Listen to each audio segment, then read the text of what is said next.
Hello to all friends, my name is Sumit Rana. बेटा आज हम लोग बीएससी फर्स्ट ईयर में जो जूलॉजी फर्स्ट पेपर हम लोगों का चल रहा था लोअर नॉन कॉर्डेट, उसमें हम लोगों ने प्रोटोजोआ के बारे में देख लिया था। That means lower non chordate में जो पहली यूनिट थी प्रोटोजोआ के बारे में हम लोगों ने देख लिया था। दूसरी यूनिट पोरीफेरा के बारे में हम लोग देखना स्टार्ट कर दिए थे। ठीक है, तो पोरीफेरा में हम लोगों ने जनरल कैरेक्टर के बारे में देख लिया था, इसका क्लासिफिकेशन छूटा हुआ था। तो आज हम लोग आउटलाइन क्लासिफिकेशन को यहाँ पर लेकर के आए हैं। चलिए, इसके बाद में एक बहुत ही इंपॉर्टेंट बात मैं आप लोगों से शेयर करना चाहता हूँ, जो बीएससी फर्स्ट ईयर वाले बच्चे हैं उनके लिए खासकर है ये बात। आप लोग बच्चों अगर ये लेक्चर पहली बार देख रहे हैं, आप लोग पहली बार मतलब व्यूज़ कर रहे हैं हमारे चैनल को, तो सबसे पहले तो आपका यही वर्चस्व बनता है कि आप चैनल को सब्सक्राइब कर लीजिए। घंटे का बटन होगा पड़ोस में, ऐसा बोलते हैं, वो हमने सुना है, उसको बेल आइकन बोलते हैं, उसको दबा लीजिए, जिससे मैं जो भी वीडियो लेक्चर डालूंगा वो डे टू डे अपडेट आपको मिलता रहेगा। क्लियर। अब बात हम लोग यहाँ पर इंपॉर्टेंट पॉइंट की करते हैं। इंपॉर्टेंट पॉइंट बोले तो देखिए, आप ये जो लेक्चर देख रहे हैं इससे रिलेटेड और भी, यानी कि जो पहला पेपर है, इस पहले पेपर में जो अन्य फाइलम्स हैं उनके बारे में अगर आपको पढ़ना है डिटेल में, जैसा कि आप लोग देख ही रहे हैं, बहुत अच्छे व्यूज आ रहे हैं, आप लोगों को समझ में भी आ रहा है। ठीक है, तो अगर आप लोग उसको देखना चाहते हैं तो आप लोगों को मेंबरशिप लेना पड़ेगा। जी हाँ, मेंबरशिप बोले तो आप मेरा जो चैनल है उस सब्सक्राइबर के पास में एक ज्वाइन का ऑप्शन होगा। आप जब उस पर क्लिक करेंगे तो वहाँ पर जो अमाउंट मांगेगा आपको उसको भरना पड़ेगा, और उसके बाद में आप हमारे पोर्टल में इंटर कर जाएंगे 1 मंथ के लिए, और जितने भी लेक्चर मैं अपलोड करूंगा ये सारे के सारे लेक्चर आपको वहां पर अवेलेबल होंगे। तो पहला पेपर आपको अच्छे से पढ़ने के लिए आप ज्वाइन, दैट मीन्स हमारे सदस्य बनिए, हमसे जुड़िए। और ये बहुत एक अच्छी बात है कि आप डायरेक्ट हमसे जुड़ जाएंगे। यूट्यूब पे पहले ऐसा कभी नहीं था कि सिर्फ पढ़ते ही थे और बच्चे कहीं भी आकर के देख जाते थे, पता ही नहीं चलता था। अब आप अगर देखेंगे मेरे लेक्चर को तो आप मेरे स्टूडेंट्स बनकर देखेंगे, आप मेरे पोर्टल में आ जाएंगे, और वहाँ पर मैं 1 मंथ में 2 बार या 1 बार लाइव आऊँगा, जिससे मैं आपके क्वेश्चंस को भी लेकर के आऊँगा। जो भी आप क्वेश्चन करेंगे उसको सॉल्व करने की कोशिश करूँगा। तो बीएससी फर्स्ट ईयर वाले बच्चे जितने भी अभी आए हैं इंटर के बाद में, तो वो फटाफट ज्वाइन का ऑप्शन वेरीफाई कर लीजिए, और उसके बाद में आपको ये सारे लेक्चर वहाँ पर मिलने वाले हैं। कौन से लेक्चर मिलने वाले हैं ये तो मैं डाल ही रहा हूँ। इसके बाद में जो साइकॉन आपका आएगा, यानी कि इससे रिलेटेड जो ऑर्गेनिज्म है, वो आप सीक्रेटली वहीं पर देख पाएंगे। इसलिए मेंबरशिप लीजिए और साइकॉन को अच्छे से पढ़ लीजिए, बिल्कुल कोचिंग की तरीके से। बिल्कुल जो बीएससी में आपको लिखने को आएगा आपके एग्जाम में, उसको वहां पर मैं पूरी डिटेल में पढ़ाऊंगा। क्लियर। चलिए, अब हम लोग जो डिस्कस करेंगे वो है outline classification of phylum Porifera. ठीक है, देखिए यहाँ पर मैंने शॉर्ट फॉर्म में ये लिख कर रखा है। मैं यहाँ पर थ्योरी बोलूंगा और आप अगर थ्योरी लिख लें तो बहुत अच्छा रहेगा। आप मेरे लेक्चर को देख रहे हैं, इसके साथ साथ पेन कॉपी लीजिए, लिखते रहिए, जिससे आपको बहुत बेनिफिट मिलने वाला है। आपको यहाँ से तुरंत ही इसके जनरल फीचर्स या जो भी यहाँ पर मैं बोलूंगा वो याद हो जाएगा। ठीक है, चलिए थोड़ा सा कंसंट्रेट कीजिएगा। यहाँ पर देखिए, यहाँ पर लिखा है आउटलाइन क्लासिफिकेशन। अब आउटलाइन क्लासिफिकेशन में कुछ पॉइंट यहाँ पर मैंने मेंशन किया, उसको देख लीजिए। फाइलम पोरीफेरा के मेंबर्स सामान्य रूप से स्पॉन्जेस कहलाते हैं, यानी कि जितने भी फाइलम पोरीफेरा में सदस्य रखे गए उनको हम लोग क्या बोलते हैं? स्पॉन्जेस कहते हैं, स्पॉन्जेस कहलाते हैं। इस फाइलम में टोटल 5000 स्पीसीज को रखा गया है। कितनी स्पीसीज को रखा गया है? 5000 स्पीसीज को रखा गया है। इस फाइलम में पाए जाने वाले सदस्य को स्केलेटन के आधार पर, यानी कि इसका जो स्केलेटन है, कंकाल है, उसके आधार पर इसे 3 क्लासेस में डिवाइड किया गया है। कितनी क्लासेस में बेटा डिवाइड किया गया है? 3 क्लासेस में डिवाइड किया गया है। हर एक क्लास को डिटेल में डिस्कस करेंगे और उसमें कितने ऑर्डर रखेंगे और कौन सा यहां पर ऑर्गेनिज्म है उसके बारे में देखेंगे। ठीक है, चलिए तो बेटा यहां पर जो पहली क्लास हमारी है वो है कल्केरिया। अब इस कल्केरिया क्लास में जो सदस्य रखे गए इसमें कुछ जनरल फीचर है, जनरल कैरेक्टर है। क्लियर, उनको हम लोग यहाँ पर डिस्कस कर लेते हैं। देखिए यहाँ पर थोड़ा सा मैंने शॉर्ट में लिखा है, मैं इसका पूरा सेंटेंस यहाँ पर बोलूंगा, जो आप इजीली लिख लीजिए, नोट कर लीजिए। देखिए पहला पॉइंट यहाँ पर लिखा है कि इस क्लास में रखे गए ऑर्गेनिज्म स्मॉल साइज के होते हैं, छोटे आकार के होते हैं, इवन लेस देन 10 सेंटीमीटर, 10 कम से कम 10 सेंटीमीटर के जो होंगे उनको यहाँ पर मेंशन किया गया है।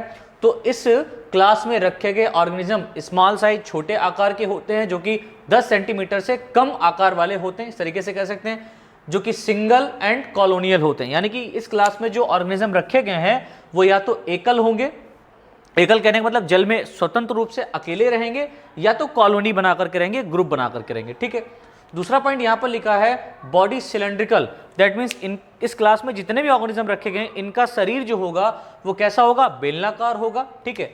और स्केलेटन जो इसका होगा वो कैलकेरियस स्पिक्यूल्स का बना होगा। किसका बना होगा, कैलकेरियस स्पिक्यूल्स का बना होगा।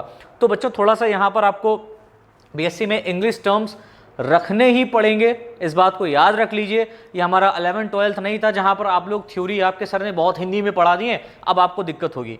वहाँ पर भी अगर आप, बहुत सारे बच्चे ऐसे हैं जो यूपी बोर्ड से अभी निकल करके आए, हालांकि अब सिलेबस तो सेम हो गया है, सीबीएसई बोर्ड का यूपी बोर्ड का एक जैसा ही, एनसीईआरटी ही दोनों काम करती है। तो खास बात यहाँ पर यही है कि अगर आपने वहाँ पर हिंदी इंग्लिश मिक्स पढ़ा होगा तो यहाँ पर आपको दिक्कत नहीं होने वाली है, और यहाँ पर आपका जितना भी बेस है वो एकदम स्ट्रांग हो जाएगा, ये मेरा वादा है आपसे, ठीक है। और ये वादा है और आपका सपोर्ट ही चाहिए, तभी ये मैं वादा पूरा कर पाऊंगा, ये भी आप समझ लीजिए। तो लेक्चर को लाइक, शेयर और चैनल को सब्सक्राइब जरूर कर लीजिए, पहले तो इतना काम करिए। चलिए थर्ड पॉइंट यहाँ पर देखिए लिखा है, इस क्लास में रखे गए सदस्यों का जो कैनाल सिस्टम होगा, दैट मीन्स हाँ इसके जो जनरल फीचर हैं उनको आप पहले देख लीजिए, उसके बाद में यहाँ पर जितने भी मैं टर्म्स यूज कर रहा हूँ आपको एकदम क्लियर हो जाएगा। जो कैनाल सिस्टम होगा वो साइकॉन और एस्कॉन और ल्यूकॉन टाइप का होता है। दैट मीन्स कैनाल सिस्टम इसमें तीनों प्रकार का पाया जाएगा। इसमें साइकॉन type of leucon canal system होगा, एस्कॉन टाइप ऑफ कैनाल सिस्टम होगा और leucon type of canal system पाया जाएगा, ठीक है। देखिए जितने भी सदस्य इस क्लास में रखे गए यानी कि सारे के सारे सदस्य कैसे होंगे, मैराइन होंगे, जलीय होंगे। और ये जल कौन सा वाला होगा, मैराइन है ना, तो ये जल होगा समुद्र का, ठीक है। तो जितने भी मेंबर यहाँ पर आते हैं रखे गए वो सारे के सारे कहाँ पाए जाएंगे, समुद्र जल में पाए जाएंगे। और देखिए इस क्लास को 2 ऑर्डर में डिवाइड किया गया। कितने ऑर्डर में बेटा डिवाइड किया गया, 2 ऑर्डर में डिवाइड किया गया। पहला जो यहाँ पर ऑर्डर है वो है हीमोसीला और दूसरा जो यहाँ पर ऑर्डर है वो है हेट्रोसीला। तो पहले हीमोसीला के बारे में देख लेते हैं, इस ऑर्डर में क्या क्या खास बात है। तो कुछ बातें यहाँ पर रखी गई, देखिए इस ऑर्डर में जितने भी ऑर्गेनिज्म को रखा गया है वो सिंपलेस्ट टाइप के होते हैं, यानी कि इस ऑर्डर में सरल प्रकार के स्पॉन्जेस को रखा गया है। नंबर 2, इनकी बॉडी वॉल अनफोल्डेड होती है। अनफोल्डेड कहने का मतलब क्या, इनकी बॉडी फोल्ड नहीं होगी। आपको मालूम है इसका एक स्पेसिफिक फीचर है कि यहाँ पर जितने भी ऑर्गेनिज्म रखे गए हैं भाई साहब वो सभी के सभी का जो बॉडी ऑर्गेनाइजेशन है वो सेलुलर लेवल का है, ठीक है ना, कोशिका का ही स्तर का यहाँ पर बना हुआ। तो यहाँ पर जो बॉडी है वो अनफोल्डेड है, फोल्डेड नहीं है। और देखिए इनमें जो कैनाल सिस्टम है, जो कैनाल सिस्टम है वो कैसा होगा, एस्कॉन टाइप का होगा बेटा। किस टाइप का होगा, एस्कॉन टाइप का होगा। और इसमें जो एग्जाम्पल आपका आता है वो है ल्यूकोसोलिनिया, जो कि बहुत इंपॉर्टेंट है, पढ़ना भी है। और यहाँ पर एक और रखा गया है क्लैंथरीना, ल्यूकोसोलिनिया और क्लैंथरीना। इसके अलावा भी बहुत सारे यहाँ पर आते हैं, मुझे 2 ही इंपॉर्टेंट लगे तो मैंने 2 यहाँ पर मेंशन किए। चलिए सेकंड ऑर्डर पर आते हैं। दूसरा ऑर्डर यहाँ पर देखिए कह रहा है हेट्रोसीला। अब इसमें भी कुछ खास बात है, जैसे कि इस ऑर्डर में कॉम्प्लेक्स टाइप के स्पॉन्जेस को रखा गया, यानी कि जो कॉम्प्लेक्स टाइप के स्पॉन्जेस हैं, जटिल प्रकार के स्पॉन्जेस हैं, उनको यहाँ पर रखा गया, पहला पॉइंट। दूसरा पॉइंट यहाँ पर कह रहा है कि इनकी जो बॉडी वॉल है, इनकी जो शारीरिक भित्ति है वो थिक है, मोटी है और फोल्डेड है। और कैसी होगी, फोल्डेड होगी, दैट मीन्स बॉडी इनकी फोल्डेड होगी। थर्ड पॉइंट यहाँ पर देखिए, इनमें जो कैनाल सिस्टम है वो साइकॉन और ल्यूकॉन टाइप का पाया जाता है। इनमें कैनाल सिस्टम कैसा पाया जाता है बेटा, साइकॉन और ल्यूकॉन टाइप का कैनाल सिस्टम इनमें पाया जाता है। और इसमें जो एग्जाम्पल आपका है वो है स्काइफा और ग्रेंटिया। इसमें स्काइफा और ग्रेंटिया आपके 2 ऑर्गेनिज्म आते हैं, 2 नहीं और सारे आते हैं, मैंने यहाँ पर 2 ही मेंशन किए। क्लियर। चलिए इसके बाद में ये क्लास फर्स्ट हमारा कंप्लीट हुआ। अब आप इसको लिखते भी चलिए साथ में तो समझ में आएगा। अब देखिए क्लास सेकंड, क्लास सेकंड हमारा जो है यहाँ पर है वो है हेक्सेक्टिनेलिडा। क्लास सेकंड हमारा कौन सा है, हेक्सेक्टिनेलिडा। अब देखिए हेक्सेक्टिनेलिडा में कुछ खास बातें हैं, उस पर हम लोग चर्चा कर लेते हैं। जैसे पहला यहाँ पर बात है कि इस क्लास में जितने भी सदस्य को रखा गया है वो मीडियम साइज के होते हैं, मतलब हम कह सकते हैं मध्यम आकार के होते हैं, लाइक 1 मीटर के होते हैं। ये यहाँ पर जितने भी 1 मीटर वाले ऑर्गेनिज्म है उनको यहाँ पर रखा गया, ठीक है, मीडियम साइज वाले होते हैं। नंबर 2 पॉइंट यहाँ पर है, इनकी जो बॉडी है वो कैसी होती है, सिलिंड्रिकल होती है, दैट मीन्स बेलनाकार होती है। कैसी बॉडी होती है, बेलनाकार होती है, कप शेप होती है। कप शेप कहने का मतलब प्याले के आकार की इनकी बॉडी होगी, और अर्न शेप होगी। अर्न शेप कहने का मतलब यहाँ पर है कलश के आकार की बॉडी होगी, ठीक है ना। तो इस क्लास में जितने भी ऑर्गेनिज्म रखे गए उनका जो साइज अगर हम देखें, उनके बॉडी का आकार अगर हम देखें तो यहाँ पर कैसा होगा, सिलिंड्रिकल होगा, कप होगा और अर्न शेप होगा। क्लियर। चलिए थर्ड पॉइंट यहाँ पर देखिए लिखा है कि इस क्लास में पाए जाने वाले ऑर्गेनिज्म का स्केलेटन सिलिशियस स्पिक्यूल्स का बना होता है। दैट मीन्स यहाँ पर जो सिलिशियस स्पिक्यूल, यहाँ पर देखिए स्केलेटन की अगर हम लोग बात कर रहे थे तो इनका स्केलेटन कैसा था, calcareous spicules, that means calcium carbonate का बना था। यहाँ पर सिलिशियस स्पिक्यूल्स का बना है, ठीक है। तो ये थोड़ा सा मेजर डिफरेंस है, इसको याद रखिएगा। अगला पॉइंट यहाँ पर देखिए, इस क्लास में पाए जाने वाले सदस्यों में कोइनोसाइट सेल्स पाई जाती है जो कि फ्लैजेला चैम्बर में ही स्थित होती है, ठीक है। ये थ्योरी आपकी हो गई। अगला पॉइंट यहाँ पर देखिए, अधिकतर सदस्य मेराइन होते हैं, यानी कि अधिकतर जितने भी सदस्य हैं वो कैसे हैं, मेराइन है। लेकिन कुछ सदस्य कैसे होंगे बेटा, फ्रेश वाटर में पाए जाते हैं। दैट मीन्स अधिकतर सदस्य समुद्री जल में पाए जाते हैं और कुछ सदस्य फ्रेश वाटर में भी पाए जाते हैं, ठीक है। और एक खास बात यहाँ पर देखिए, इस क्लास के अंतर्गत 2 ऑर्डर आते हैं। कितने ऑर्डर रखे गए इस क्लास में, 2 ऑर्डर को इंक्लूड किया गया है। चलिए अब हम लोग उसी के फॉर्म में आगे देखते हैं। यहाँ पर क्लास हम लोग सेकंड देख रहे थे, हेक्साटेट्रालिडा, इसका हम लोगों ने देख लिया था इसमें क्या क्या इंपॉर्टेंट पॉइंट्स हैं। अच्छा, इसमें 2 ऑर्डर पाई जाती है, उन ऑर्डर को हम लोग देख लेते हैं। देखिए पहली ऑर्डर जो यहाँ पर है वो है हेक्सेक्टेरोफोरा। ये जो हेक्सेक्टेरोफोरा ऑर्डर है इसमें कुछ पॉइंट्स है, जैसे कि इस ऑर्डर में ऐसे ऑर्गेनिज्म को रखा गया है जिसमें स्पिक्यूल्स जो होता है वो स्टार के आकार का होता है, यानी कि जो इसमें स्पिक्यूल पाया जाएगा वो कैसा होगा, स्टार के आकार का होगा। दूसरी बात, जो बॉडी होगी वो किसी सबस्ट्रेटम लाइक वुड या रॉक से अटैच होती है, ठीक है। इसमें एग्जाम्पल आपका आता है यूप्लेक्टेला और फॉर्नेरा। यूप्लेक्टेला और फॉर्नेरा 2 एग्जाम्पल यहाँ पर इसके लिए मस्ट है, काफ़ी हैं। ऑर्डर सेकेंड जो यहाँ पर है वो है एम्फीडिस्कोफोरा। एम्फीडिस्कोफोरा, अब देखिए एम्फीडिस्कोफोरा में भी कुछ पॉइंट है, जैसे कि यहाँ पर लिखा है कि स्पिक्यूल्स के साथ एक कॉन्वेक्स डिस्क अटैच रहती है, यानी कि इसमें जो स्पिक्यूल पाया जाता है उस स्पिक्यूल के साथ में एक कॉन्वेक्स डिस्क क्या रहेगी, अटैच रहती है, जिसे एम्फीडिस्क स्पिक्यूल कहते हैं, जिसे क्या कहते हैं, एम्फीडिस्क स्पिक्यूल कहते हैं। दूसरा पॉइंट यहाँ पर आप लिख सकते हैं, ये जो स्पॉन्जेस होते हैं ये किसी रूट टफ की सहायता से अटैच रहते हैं, यानी कि इनके पास में कुछ एक ऐसा स्ट्रक्चर होगा स्पेसिफिक जो रूट टफ कहलाएगा, और वो रूट टफ किसी ना किसी सबस्ट्रेटम से क्या होगा, अटैच रहेगा, ठीक है। चलिए यहाँ पर जो एग्जाम्पल दिया गया है वो है हाइलोनीमा। कौन सा है, हाइलोनीमा।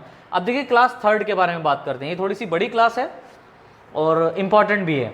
तो क्लास थर्ड जो यहाँ पर है वो है डेमोस्पोंजिया। क्लास तीसरी जो रखी गई है वो कौन सी है, डेमोस्पोंजिया। इसमें देखिए पहला पॉइंट है कि इस क्लास में रखे गए सदस्य स्मॉल एंड लार्ज, यानी कि सूक्ष्म भी होंगे और बड़े आकार के, यहाँ पर दोनों प्रकार के होंगे, और ये सोलिटरी होंगे और कॉलोनियल होंगे। तो हम ये कह सकते हैं कि इस क्लास में जितने भी ऑर्गेनिज्म को रखा गया है वो स्मॉल साइज के होते हैं या लार्ज साइज के होते हैं, एकल होंगे या कॉलोनियल, मतलब ग्रुप के फॉर्म में रहेंगे। सोलिटरी कहने का मतलब एकल नहीं, वही अकेले रहने वाले, और कॉलोनियल कहने का मतलब एक ग्रुप बना करके, अपनी स्पीसीज के साथ में ग्रुप बना करके रहने वाले, ठीक है। दूसरा पॉइंट यहाँ पर है कि इनकी जो बॉडी होती है वो कप के आकार की होगी या वाश शेप होगी, कप आकार की होगी या वाश शेप होती है। अब थर्ड पॉइंट यहाँ पर देखिए, इनका जो स्केलेटन होता है वो सिलिशियस स्पिक्यूल्स का बना होता है। स्केलेटन किसका बना होता है, कंकाल इनका किसका बना होता है, सिलिशियन स्पिक्यूल्स का बना होता है। और इसके साथ साथ इस स्पिक्यूल्स में स्पॉन्जीन फाइबर क्या पाया जाता है बेटा, स्पॉन्जीन फाइबर भी पाया जाता है, और ये इन्हीं से क्या होता है, स्केलेटन जो होता है इन्हीं चीज़ों से प्रोड्यूस होता है। स्केलेटन जो प्रोड्यूस होगा वो सिलिशियस स्पिक्यूल और स्पॉन्जीन फाइबर से प्रोड्यूस होता है, ठीक है। अगला पॉइंट देखिए कि इनमें जो कैनाल सिस्टम होता है, जो कैनाल सिस्टम होगा वो स्पेशली ल्यूकॉन टाइप का होगा। किस टाइप का होगा, ल्यूकॉन टाइप का। दैट मीन्स जितने भी सदस्य यहाँ रखे गए इस क्लास में सभी के अंदर leucon type of canal system पाया जाएगा। चलिए अगला पॉइंट देखिए कि जो सभी सदस्य हैं, all members marine, that means समुद्री जल में पाए जाते हैं। जितने भी सदस्य हैं वो बेटा कहाँ पाए जाते हैं, समुद्र के जल में पाए जाते हैं। देखिए नई लाइन से आप लिखिएगा एक लाइन छोड़ करके, इस क्लास को 3 सब क्लासेस में, जी हाँ कितनी सब क्लासेस में, 3 सब क्लासेस में डिवाइड किया गया है। यानी कि ये जो क्लास डेमोस्पोंजिया है, इस क्लास डेमोस्पोंजिया को 3 सब क्लासेस में डिवाइड किया गया। तो यहाँ पर जो पहली सब क्लास है उसको हम लोग बोल रहे हैं टेट्रेक्टिनेलिडा। क्या बोल रहे हैं, टेट्रेक्टिनेलिडा। दूसरी क्लास यहाँ पर है मोनेक्सोनिडा, मोनेक्सोनिडा। और थर्ड यहाँ पर है केराटोसा। थर्ड यहाँ पर कौन सी क्लास है, सब क्लास है, केराटोसा। तो देखिए यहाँ पर जो पहली सब क्लास है टेट्रेक्टिनेलिडा, इसमें 3 ऑर्डर को इंक्लूड किया गया है। यहाँ पर मैं शॉर्ट में ही लिख दिया हूँ, 3 ऑर्डर को इंक्लूड किया गया है। पहला जो ऑर्डर यहाँ पर है वो है मिक्सोस्पोंजिया, और मिक्सोस्पोंजिया में जो एग्जाम्पल रखा गया है वो है ऑस्केरेला। मिक्सोस्पोंजिया में कौन सा आपका आ रहा है एग्जाम्पल? ऑस्केरेला, और ये क्या है? एक ऑर्डर है। तो यहाँ हम कह रहे हैं कि सब क्लास फर्स्ट को 3 ऑर्डर में डिवाइड किया गया है। पहला कौन सा है? मिक्सोस्पोंजिया, जिसमें ऑस्केरेला को रखा गया है। दूसरा है कार्नोसा, दूसरा ऑर्डर कौन सा है? कार्नोसा, जिसमें आपका आता है प्लेकाइना। इसमें कौन सा रखा गया ऑर्गेनिज्म? प्लेकाइना। और तीसरा ऑर्डर यहाँ पर है कॉर्सिडा, और इसमें आपका एग्जाम्पल आता है जियोडिया। कौन सा एग्जाम्पल रखा गया? जियोडिया। चलिए इसी के सीरीज में हम सेकंड देखते हैं। सेकंड जो सब क्लास यहाँ पर रखी गई है वो कौन सी है? कौन सी है बेटा? मोनेक्सोनिडा। कौन सी है? मोनेक्सोनिडा, और इसमें भी 3 ऑर्डर को इंक्लूड किया गया। पहला जो ऑर्डर यहाँ पर आपका आता है वो है हेड्रोमेरिना। कौन सा है? हेड्रोमेरिना, और इसमें एग्जाम्पल जो रखा गया है वो है क्लियोना। ठीक है। दूसरा ऑर्डर यहाँ पर आपका रखा गया है हेलिकोन्ड्रिया। हेलिकोन्ड्रिया में एग्जाम्पल भी आपका वही आ गया, हेलिकोन्ड्रिया। और थर्ड यहाँ पर जो ऑर्डर आपका आता है वो है हेप्लोस्क्लेरिना। हेप्लोस्क्लेरिना, और इसमें आपका एग्जाम्पल रखा गया है स्पॉन्जिला। कौन रखा गया? स्पॉन्जिला। और जो थर्ड सब क्लास है उसको हम लोग बोल रहे हैं कैराटोसा, और कैराटोसा में आपके 2 ऑर्गेनिज्म यहाँ पर रखे गए हैं। पहला है यू स्पॉन्जिया, जिसको हम लोग बाथ स्पॉन्जेस कहते हैं, और तीसरा है हाइपो स्पॉन्जिया, जिसको हम लोग होम स्पॉन्जेस कहते हैं। ठीक है। तो इस तरीके से स्टूडेंट्स इसका आउटलाइन क्लासिफिकेशन कंप्लीट हो गया है। इसके बाद में हम लोग साइकॉन के बारे में, दैट मीन्स इसके अंतर्गत, दैट मीन्स फाइलम पोरीफेरा के अंतर्गत एक ऑर्गेनिज्म को पढ़ना है जिसका नाम है साइकॉन। उस साइकॉन के बारे में पूरी डिटेल में हम लोग डिस्कस करेंगे, और वो डिस्कशन आपको मिलेगा हमारे मेंबरशिप बनने के बाद।